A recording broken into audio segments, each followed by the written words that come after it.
اس فیصلوں میں آج جو 14 سپٹمبر 2021 کو جو اجلاس ہوا ہے کابینہ کا، اس میں پہلے حسب معمول جو ایک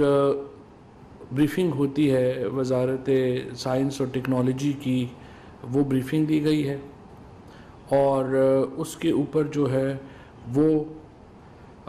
وزیر اعظم صاحب نے کو اس پیش رفت اور معاملات کے اوپر جو معاملہ چل رہا ہے الیکٹرانک ووٹنگ مشینوں کا اور بیرون ملک پاکستانیوں کو ووٹنگ کا اختیار دینے کے حوالے سے جو پیش رفت اور بریفنگ دی گئی ہے، اس کے اوپر جو ہے وہ بات چیت کی گئی ہے۔ اسی طریقے سے جو انفارمیشن ٹیکنالوجی کی منسٹری نے اسپیکٹرم کی فروخت کے حوالے سے کابینہ کو بریفنگ دی گئی ہے۔ کابینہ کو بتایا گیا ہے کہ موجودہ اسپیکٹرم کی نیلامی میں ایک ٹیلی کام کمپنی نے حصہ لیا، اور اس سے پہلے بھی ایک آدھ کمپنی ہی ٹیلی کام میں حصہ لیتی رہی ہے۔ 2016 میں ٹیلی نار نے اور 2017 میں جائز نے اسپیکٹرم نیلامی میں حصہ لیا تھا۔ چونکہ اگلے سال انشاءاللہ 5G لانچ کر دیا جائے گا، جس میں متعدد کمپنیاں دلچسپی کا اظہار کر رہی ہیں، کابینہ نے PTA کو ہدایت کی ہے کہ ملک میں معیاری ٹیلی کام سروسز کو یقینی بنایا جائے تاکہ ٹیلی کام سیکٹر میں انقلاب کے ثمرات ملک کے ہر کونے میں میسر آ سکے۔ ایک بہت ہی لینڈ مارک ڈیسیژن میں یہ فیصلہ کیا گیا ہے کہ جو نئی کرمنل اصلاحات جو ہیں، کرمنل نظام میں جو اصلاحات ہیں، ان کو متعارف کروایا گیا ہے، اور ایک بہت ہی تفصیلی جو بریفنگ ہے وہ دی گئی ہے، اور لا منسٹری کی طرف سے، اور جو ہماری اس وقت اصلاحات چاہیے ہمارے لیگل ریفارم سسٹم کو کرمنل سائیڈ کے اوپر، اس کے اوپر جو ہے وہ آج لا منسٹری نے اپنی بریفنگ دی ہے، اور بہت دورست تبدیلیاں جو ہیں وہ کرمنل جسٹس سسٹم میں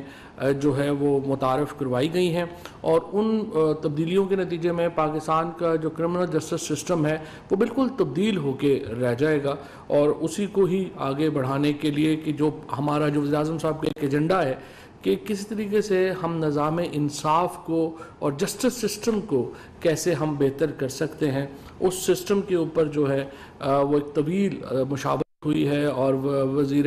قانون جناب فاروق نسیم صاحب نے ایک تفصیلی پریزنٹیشن کابینہ کے سامنے رکھی، جس میں یہ بتایا گیا ہے کہ کرمنل لا ریفارمز جو ہیں وہ ایک بہت اہم حیثیت رکھیں گی آئندہ کے 2 سالوں میں، اور انشاءاللہ تعالی یہ جو ہمارا کرمنل لا ریفارم ہے یہ ایک بالکل نوعیت اور حیت تبدیل کر دے گا ہماری جو ابھی کی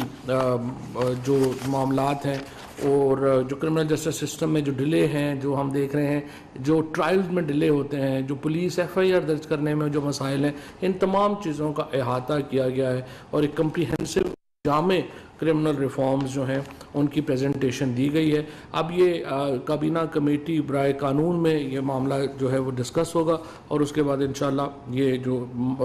ہماری کرمنل ریفارمز ہیں ان کو نافذ کر دیا جائے گا۔ کابینہ نے چیئرمین سینٹ، اسپیکر قومی assembly, deputy chairman senate, deputy speaker قومی اسمبلی اور ممبران پارلیمنٹ کی بنیادی تنخواہوں میں 10% ایڈ ہاک ریلیف الاؤنس کی تجویز کر دی ہے۔ اس سے پہلے وفاقی کابینہ نے جو ایک روایتی طور بعد وفاقی کابینہ کے اراکین کو ایک الاؤنس ملتا تھا، اس کو بھی مسترد کر دیا تھا۔ یہ اس آسٹیریٹی ڈرائیو کا حصہ ہے، اس بچت کا حصہ ہے جو کہ وزیر اعظم پہلے دن سے جو نافذ کیے ہوئے ہیں، جس کے نتیجے میں وزیر اعظم ہاؤس نے بہت بڑی بچت کی ہے۔ اسی طریقے سے جو ہماری قومی اسمبلی ہے اس نے پہلے 1 ارب اور 54 کروڑ روپیہ گورنمنٹ کو واپس کیا ہے اپنی اس آسٹیریٹی ڈرائیو کے نتیجے میں، اور یہ تجویز دی گئی جا رہی تھی کہ جو ہمارے اسپیکر صاحب ہیں، چیئرمین سینٹ ہیں، اور جو دیگر اراکین اسمبلی ہیں ان کو 10% الاؤنس دیا جائے۔ کابینہ نے کہا ہے کہ یہ اس اصول کی خلاف ورزی ہوگی جو کہ باقی تمام کابینہ اور باقی شعبوں کے اوپر لگایا گیا ہے، اور اس وقت خصوصاً جب ہماری معاشی حالت ایسی ہے کہ جو ہمارے ارباب اقتدار ہیں ان کو یہ مثال دے کے ثابت کرنا چاہیے کہ وہ اس وقت تنخواہوں میں اضافہ نہیں لے رہے. ہمارے اس وقت معیشت کے اوپر جو بوجھ ہے اس کے مد نظر تو لہٰذا اس کو جو ہے وہ مسترد کر دیا گیا ہے. کابینہ کو بتایا گیا کہ 14 اگست 2021 کو ایف بی آر کے ڈیٹا پر سائبر حملے کے پیش نظر ایف بی آر حکام کی جانب سے پبلک پروکیورمنٹ رولز 2004 کے تحت آپریشنل ایمرجنسی کا نفاذ کیا گیا تاکہ ڈیٹا سینٹر کے لیے تمام ضروری اقدامات ہنگامی بنیادوں پر کیے جا سکیں اور ڈیٹا سینٹر کی سیکیورٹی کو یقینی بنایا جا سکے. کابینہ نے ان اقدامات کی توثیق کی. 14 اگست 2021 کو یہ ہوا تھا کہ جو ہماری ایف بی آر کی ویب سائٹ ہے اس کو ہیک کرنے کی کوشش کی گئی تھی. اب اس کی انکوائری مکمل ہو گئی ہے اور یہ بات سامنے آئی ہے کہ زیادہ تر ڈیٹا جو ایف بی آر کا تھا وہ محفوظ رہا ہے اور اس تک جو ہیکرز ہیں وہ ایکسیس نہیں کر سکے. اور اس کے لیے پھر اب ایف بی آر نے مختلف اقدامات کیے ہیں. ایک پروفیشنل کمپنی جو ہے اس کو انہوں نے ہائر کیا جو کہ اب ڈیٹا پروٹیکشن کو یقینی بنا رہی ہے اور اس کے لیے جو رولز تھے ان کو ریلیکس کیا گیا ہے تاکہ وہ ہائرنگ جو ہے اس کو جلدی کر سکیں. یہاں پہ یہ بھی میں بتاتا چلوں کہ جو انفارمیشن ٹیکنالوجی منسٹر ہیں امین الحق صاحب, انہوں نے بتایا ہے کہ اس سال تقریباً 10 لاکھ اٹیکس ہو چکے ہیں پاکستان کی ویب سائٹس کے اوپر ہیکرز کے, اور وہ سارے جو ہیں ان کو این ٹی سی نے ناکام بنایا ہے. سو پاکستان کے اندر ایک جامع فریم ورک سائبر سیکیورٹی کا موجود ہے اور اس کو ہم مزید جو ہے وہ تگڑا کر رہے ہیں. اس سے پہلے جو گارڈین اخبار ہے اس نے بھی یہ رپورٹ کیا تھا کہ ہندوستان نے ایک اسرائیل کی کمپنی کے ساتھ مل کے پاکستان کے اہم موبائل فونز کے جو واٹس ایپ پہ چوری کرنے کی کوشش کی, اور وہ اگرچہ اس کی کامیابی اور جس میں پرائم منسٹر صاحب کا فون بھی شامل تھا, ہم نے اس کے لیے ایک انکوائری کمیٹی جو تھی وہ بنائی تھی. ابھی تک اس کی جو پروفیشنل ممبرز ہیں وہ تعینات نہیں ہوئے ہیں اور ہم ایک جامع اور کمپریہنسو ڈیٹا جو ہے اس کے اوپر کام کر رہے ہیں اور انشاءاللہ تعالی اس کو لے کے وہ آئیں گے.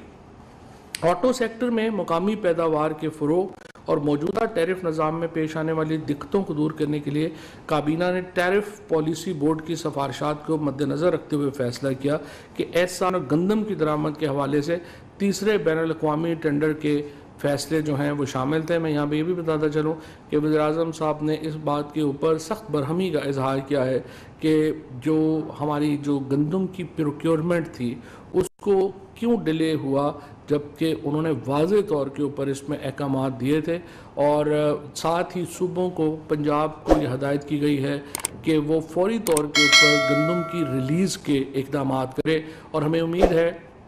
کہ پنجاب حکومت کی طرف سے گندم کی ریلیز شیڈیول جو ہے وہ آج یا کل جاری کر دیا جائے گا, جس کے بعد انشاءاللہ گندم کی قیمت میں اور اس کے بعد آٹے کی قیمت میں ہم بتدریج کمی آتے ہوئے انشاءاللہ دیکھیں گے. 655(1)(2006) کے تحت درآمدات پر ایڈیشنل کسٹم ڈیوٹی کی شرح 7% سے کم کر کے 2% کر دی جائے اور اس کے ساتھ ہیوی کمرشل وہیکلز پر بھی اے سی ڈی کی شرح 7% سے کم کر کے 2% کر دی جائے.